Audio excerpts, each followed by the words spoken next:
In this video, I am comparing both Seagate FireCuda SSD and the WD Black SSD internal storage for the PlayStation 5 to see which one is a better SSD for you guys. So both are the same amount of storage, both 1 terabytes, and they both have similar write and read speeds. So the read speeds for both are relatively maxed out at 73,000 and the write speeds are maxed out at 6,000 megabytes per second as well. So both are the exact same size. When you look at them both side by side, both the exact same. Design of the products is very different. So the WD Black is a lot more black and very similar to the hard drives, to how they're made, and the FireCuda is also just straight sort of matte finish as well. Both are around the $200 to $300 range to get the 1 terabyte, and I got the FireCuda today,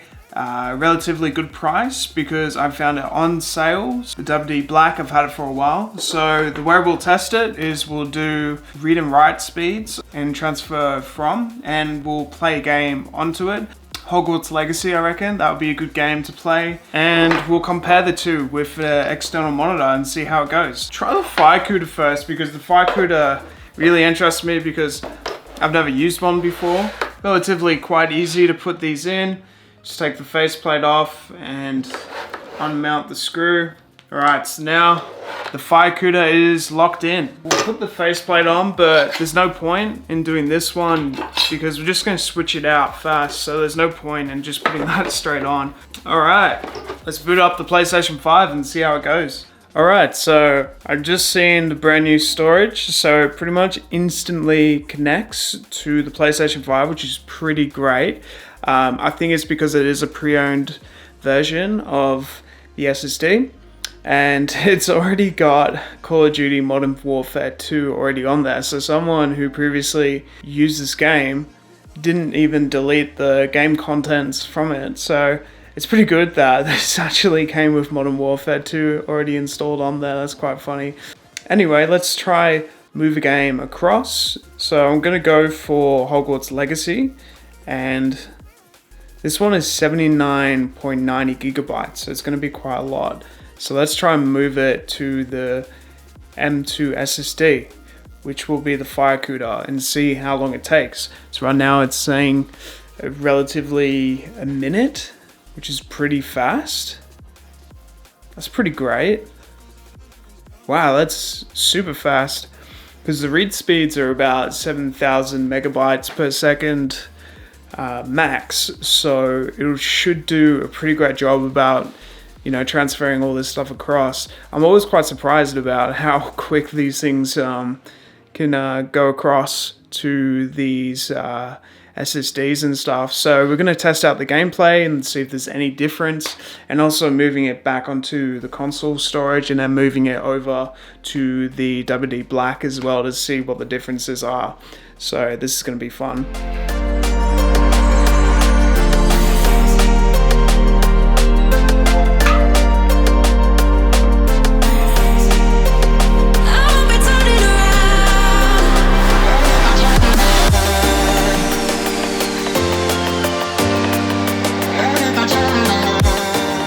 Alright, so we managed to just transfer across Hogwarts Legacy, so let's give it a go. Let's play some of it and see if it probably runs smoothly, which it probably does. There's probably not much difference in terms of the WD Black, but definitely those read speeds. Like, it was just under a minute of total time. It took about 50 seconds for it to actually load, and let's just see how it goes. It's also the menus, so that only took a couple of seconds to load with the FireCuda to actually load back into the gameplay. And the gameplay is pretty smooth overall.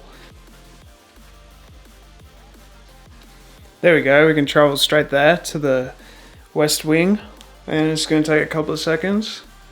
So it took relatively about 5 seconds to get there from transferring across to one place to the other.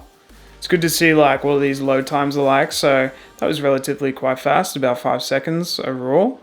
Seagate FireCuda is pretty good. Like 5-second load times between 2 different areas. We did about 80 gigabytes in about less than a minute, just about 55 seconds. So overall, pretty good.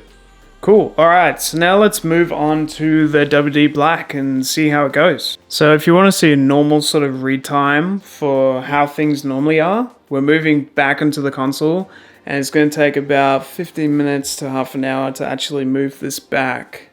Oh wait, a bit less, so about 10 minutes. It's going to move the 80 gigabytes there, that way, so just under 10 minutes now. So we have to rebuild the database on the WD Black, and this is it, just connected.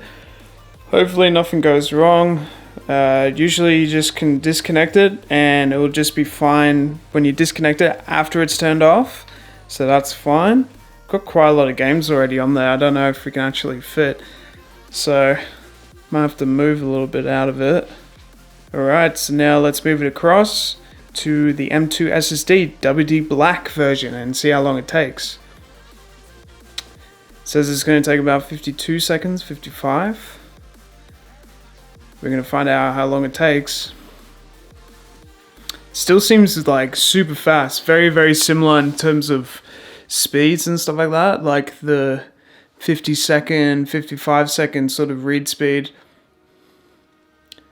I kind of feel like the FireCuda definitely was a little bit quicker in a way, but both are the exact same. And like I said before, with the like how to actually take it out of the PlayStation 5, basically you can just turn it off and take it out and it will be exactly fine. You don't have to worry about it. It just recalibrates when you put it back in the PlayStation 5. So overall, still like 79 gigs in 55 seconds. Like, it's pretty impressive overall how long it's taken. Very good.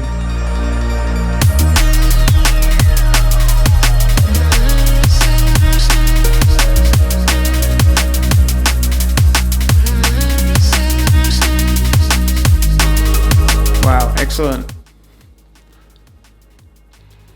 And mostly about the... Oh, just straight into the load screen. Ooh, there's a bit of lagging going on there. I felt like the FireCuda was a bit faster there. It definitely lagged a bit there, but that was because it just sort of went straight into the game. I'm wondering if it still lags if I was to, I don't know, go to like a classroom or something like that. Let's see. Alright, let's travel there and see how long it takes. We just got a black screen with the snake appearing. Yeah, I just got a feed guide. I was wondering what that was. So overall, like, things are pretty good in terms of the write speeds and stuff like that. So I felt like the FireCuda was a little bit faster in terms of loading everything. You know, both are still very quick, but I did feel like maybe the FireCuda definitely was a little bit better as well. We'll turn this around. We'll turn this around.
So I went back, reviewed some of the footage, and the results were quite shocking. So I found out with the transfer times that the FireCuda was like 10 seconds faster than the WD Black Intel SSD. FireCuda definitely was a lot faster than the WD Black. And I said during my gameplay as well that it definitely felt like the FireCuda was a lot more of a powerful SSD overall than the WD Black. So it was great to find out these results side by side in a comparison and find out which one was better. So if you're looking for an internal SSD and you're choosing whether you want the FireCuda or the WD Black internal SSD, definitely go for the FireCuda. It's a lot quicker and a lot better of an SSD for you, for your PlayStation 5, than the WD Black. Thank you for watching. Like and subscribe if you want to see more. I'll see you guys next time.